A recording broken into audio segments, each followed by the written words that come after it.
আসসালামু আলাইকুম। Welcome to রোমান্স ডিমস কিচেন। আশা করছি সকলেই ভীষণ ভালো আছো। আলহামদুলিল্লাহ আমি খুব ভালো আছি। সকলকে শুভেচ্ছা অভিনন্দন, অনেক ভালোবাসা নিয়ে শুরু করছি আজকে নতুন রেসিপি হায়দ্রাবাদি বিরিয়ানি। এটা আমার বাংলাদেশ থেকে রিকোয়েস্ট ছিল, তাই আজকে আমি বানিয়ে দেখাচ্ছি। পুরোটাই দেখার অনুরোধ রইল, কারণ হায়দ্রাবাদি বিরিয়ানির কিছু কিছু স্টেপ একটু আলাদা, তাই পুরোটি দেখার অনুরোধ রইল। চিকেন নিয়ে নিয়েছি, আমি বড় সাইজেরই রেখেছি যেমনটা বিরিয়ানিতে রাখে, আর 500 গ্রাম বাসমতি চাল রেখেছি। আমি 1 কাপ মতো দুধের সাথে অল্প একটু কেশর আর সামান্য পরিমাণে জাফরান মিশিয়ে রেখেছি। 8টা থেকে 10টা কাজু বাদাম গুঁড়ো করে রেখেছি। 1.5 টেবিল স্পুন আদা রসুন একত্রে পেস্ট করা, 2 টেবিল স্পুন টক দই, স্বাদ মতো নুন, 3টে বড় সাইজের পেঁয়াজ কুচিয়ে রেখেছি। এর মধ্যে আছে বিরিয়ানি মশলার মধ্যে সাজিরে সামরিচ, বড় এলাচ, ছোট এলাচ, লবঙ্গ, দারুচিনি, এলাচ বাদ দিয়ে স্টার অ্যানিস আর সামান্য একটু জয়িত্রী না দিলেই হয়। আর অবশ্যই হায়দ্রাবাদি বিরিয়ানির জন্য যেটা মেন উপকরণ বলতে পারো, পুদিনা পাতা আর ধনে পাতা। পুদিনা পাতা ধনে পাতা কুচো করে রেখেছি, আর কাঁচা লঙ্কা, হলুদের গুঁড়ো কাশ্মীরি লঙ্কার গুঁড়ো 1/2 টিস্পুনের মতো, আর লাল লঙ্কার গুঁড়ো 1/2 টিস্পুনের মতো। আমি মাংসের মধ্যে হলুদ গুঁড়ো আর লঙ্কা গুঁড়োকে দিয়ে দিলাম, আদা রসুন পেস্টটাকে দিয়ে দিলাম, আর দিয়ে দিলাম টক দই। হলুদের গুঁড়ো একদমই 1/2 টিস্পুনের মতোই দেবে, অবশ্যই হলুদের গুঁড়ো বেশি দেবে না। আর পুদিনা পাতা ধনে পাতা কুচিয়ে রাখা ওখান থেকে 1 টেবিল স্পুনের মতো নিয়ে দিয়ে দিলাম। বিরিয়ানির মশলা আমি 1 টেবিল স্পুন দিয়ে দিলাম, আর স্বাদ মতো নুন একত্রে মাখিয়ে নিয়েছি। এটা আমি কম করে 20 মিনিট রেখে দেবো। তোমরা আরও সময় পেলে 40 মিনিটও রাখতে পারো, 1 ঘন্টা রাখতে পারো, বেটার হবে। সাদা তেল আমি দিয়ে দিলাম এর মধ্যে 250 ml। বেরেস্তার জন্য পেঁয়াজের মধ্যে আমি 1 টেবিল স্পুন চিনি দিয়ে দিলাম। হাত দিয়ে এটাকে ভালোভাবে কচলিয়ে নেব, খুব ভালোভাবে চেপে চেপে মাখিয়ে নিতে হবে, যাতে পেঁয়াজটা একদম নরম পর্যায়ে চলে আসে, তাতে বেরেস্তা অনেক ভালো হয়। এই স্টেপটা অবশ্যই মিস করলে চলবে না, এইভাবেই বেরেস্তাটা বানাতে হবে। এবার আমি তেলের মধ্যে পেঁয়াজটাকে দিয়ে দিলাম। লো টু মিডিয়াম ফ্লেমে রেখেই কন্টিনিউয়াসলি নাড়াচাড়া করে বেরেস্তাটা করতে হবে। হাই ফ্লেমে রেখে বেরেস্তা বানানো যাবে না, তাতে পুড়ে যাবে। চালটা আমি ভালোভাবে ধুয়ে নিয়েছি, এর মধ্যে আমি পানি দিয়ে নিলাম। এটাকে কম করে 30 মিনিট আমি ভিজিয়ে রাখব। 30 মিনিট রাখলেই এনাফ, তোমরা 20 মিনিটও রাখতে পারো। বেরেস্তা আমার রেডি হয়ে গেছে। ওভেন অফ করে আমি বেরেস্তাটা তুলে নিচ্ছি একটা স্ট্রেনারের মধ্যে, যাতে এক্সট্রা অয়েল ঝরে যায়। বেরেস্তা যখন তোমরা নাড়বে দেখতে পাবে সনসনে আওয়াজ হচ্ছে, মানে বেরেস্তা একেবারেই রেডি। ওই তেল থেকে কিছুটা তেল আমি তুলে নিয়েছিলাম, ওই তেলেরই মধ্যে আমি মাংসটি দিয়ে দিলাম। বেরেস্তা আমি হাত দিয়ে এইভাবে গুঁড়ো করে দিয়ে দিচ্ছি। যতটা বেরেস্তা ভেজে নিয়েছিলাম তার থেকে 1 মুঠো মতোই নিয়ে আমি গুঁড়ো করে মাংসের মধ্যে দিয়ে দিলাম, বাকিটা ভাতের সাথে দেব।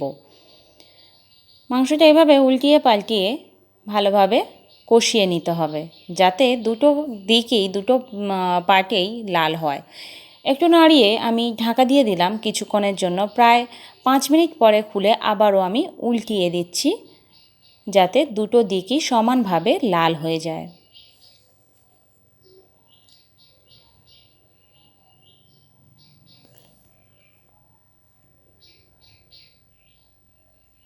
আবারও ঢাকা দিয়ে দিয়েছিলাম 5 মিনিটের মতো।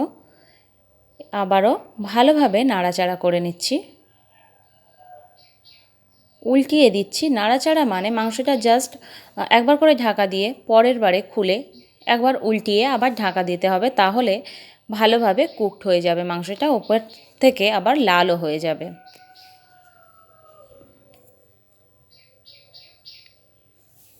এবার আমি 1/2 টিস্পুন কেওড়া পানি আর হাফ টিস্পুন গোলাপ পানি দিয়ে দিলাম। ঢাকা দিয়ে দিচ্ছি মিনিট 2-1 জন্য।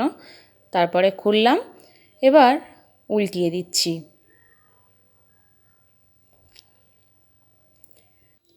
মাংসটা হতে থাকবে, আমি একটু ঢাকা দিয়ে দিলাম, মিনিট 3 মতো ঢাকা দিলাম। এরই মধ্যে ভাতের জন্য পানিটা আমি বসিয়ে নিয়েছি, ওর মধ্যে স্বাদ মতো নুন দিয়ে দিচ্ছি। 500 চালের জন্য আমি এখানে 2 টেবিল স্পুন নুন দিয়ে নিয়েছি।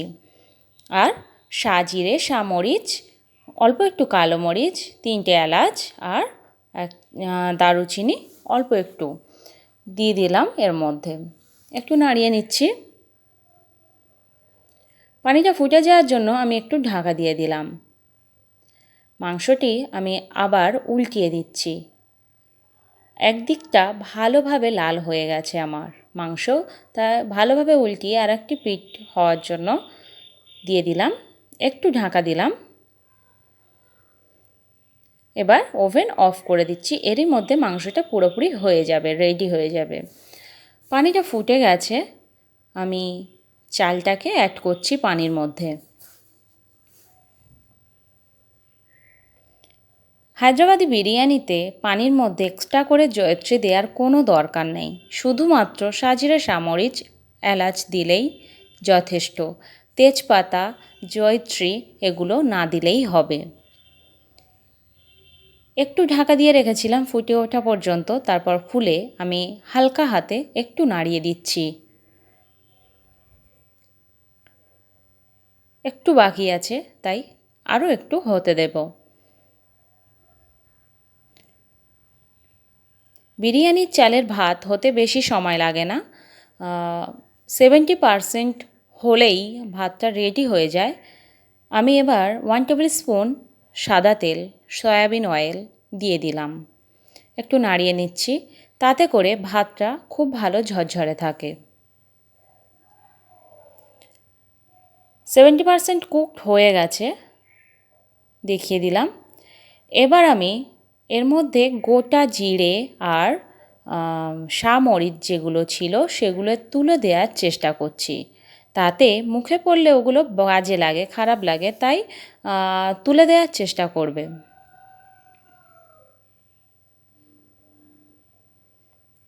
ভাতটা রেডি হয়ে যাওয়ার পর একটা স্ট্রেনারের মধ্যে নিয়ে নিয়েছিলাম। এবার যে পাত্রে আমি ভাতটা দমে দেব সেই পাত্রের মধ্যে ফার্স্টে 1 টেবিল স্পুন মতো সাদা তেল আমি দিয়ে দিলাম। যে তেলে আমি বেরেস্তা ভেজেছিলাম সেই তেলটাই আমি ভাতে ইউজ করব, অন্য তেল ইউজ করছি না। ভাত আমি ফার্স্টে একটা লেয়ার করে নিলাম, তার উপরে কাজু বাদাম যেটা আমি গুঁড়ো করে রেখেছিলাম 1 টেবিল স্পুন ছিল, তার মধ্যে থেকে কিছুটা নিয়ে নিলাম। 8টা থেকে 10টা বাদামই আমি গুঁড়ো করে রেখেছি। কিছুটা ছড়িয়ে দেওয়ার পরে বেরেস্তা আমি কিছুটা নিয়ে ছড়িয়ে দিলাম। হাফ টিস্পুনের মতো বিরিয়ানির মশলা ওটা উপর থেকে ছড়িয়ে দিলাম। এবার কষানো মাংসটা ভাতের উপরে দিয়ে দিচ্ছি। হায়দ্রাবাদি বিরিয়ানিতে আমরা সবাই জানি আলু ইউজ হয় না, তাই আমি আলু দিইনি।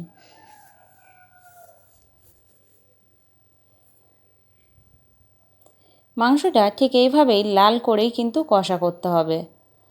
মাংসের যে গ্রেভিটা ছিল গ্রেভিটা আমি এইভাবে ছড়িয়ে দিচ্ছি, তবে তেলটা দিচ্ছি না, তেলটা আমি একেবারেই লাস্টে দেব। শুধুমাত্র মশলার গ্রেভিটা আমি তুলে দিয়ে দিলাম মিডিল পোর্শানে, মানে মাংসের সাথেই।